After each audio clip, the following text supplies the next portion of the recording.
Mr. Hester, I just wanted to show you where we're at on your project. This is the final coat of varnish is on. We have to paint the lines now. Paint the lines. We are ready for a final. We have a little more sanding to do, but then we're ready for a final on your white paint. Of course, we came out real good on the chrome. There basically wasn't any chrome to have redone. So the windshield came out good on. We spent just a little over half what we were expecting to spend by cleaning up your existing windshield. We have not started your mooring cover, just as a cost control measure. We have all the parts for your stereo. We still have to install it. The bottom is sanded smooth, filled as needed, and ready for paint. And we are at we have about $600 left in the budget on that, so that should finish that up. The upholstery, we were right on target. Polishing the rub rail, we were right on target there as well. On the bright work, we have about $1,200 left to finish the paint on the sides and the white paint on the decks. On your trailer, we're right on the money. We still have just a little bit of work to do, but we've basically spent the budget. But we just have to install your bow stop. It's already made, but we have to install it once your boat's on the boat, once your boat's on the trailer, and we can see exactly where the bow stop needs to go.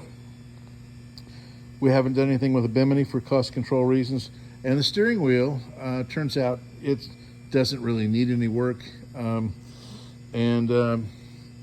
so we're not doing anything on that for cost control as well.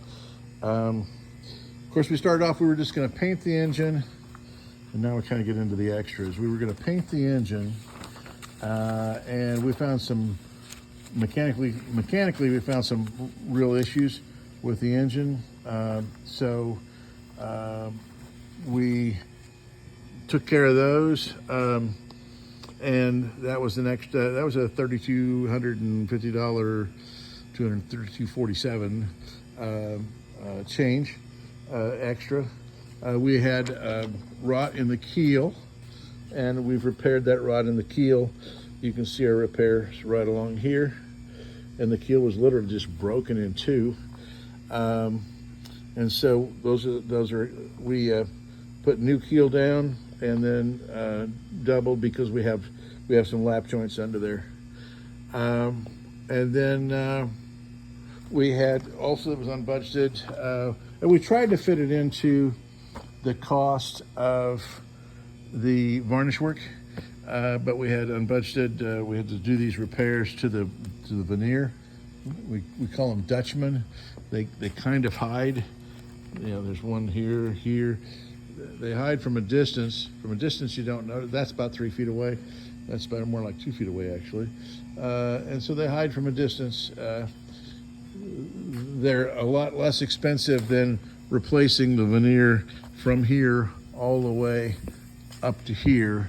And it will. And once you get the hardware on, they're generally not noticed. But those are called Dutchmen.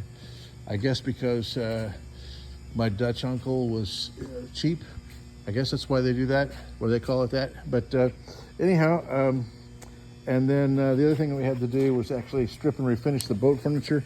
Taylor was planning on and hoping, and a lot of times the boat furniture is in better shape than the rest of the boat, but this boat furniture was in really poor shape, and we had to strip all the finish off of it and build it up from bare wood. So those are the extras. The extras mount up to about $6,250. So you can expect your project. Of course, we have some offsets, the things, the money that we're not spending right now. And if we don't spend it, you'll have some offsets, and you can control those overruns. But I call them overruns, but they had to be done. So they're not really overruns. They had, we had to do the engine work, or you'd have had about 5 minutes.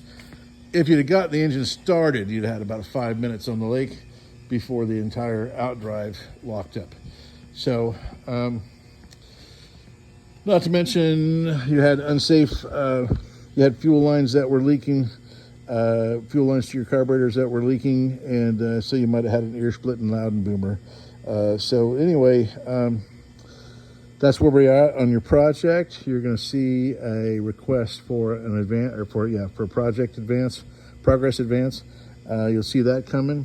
And if you have any questions, feel free to call. Thank you.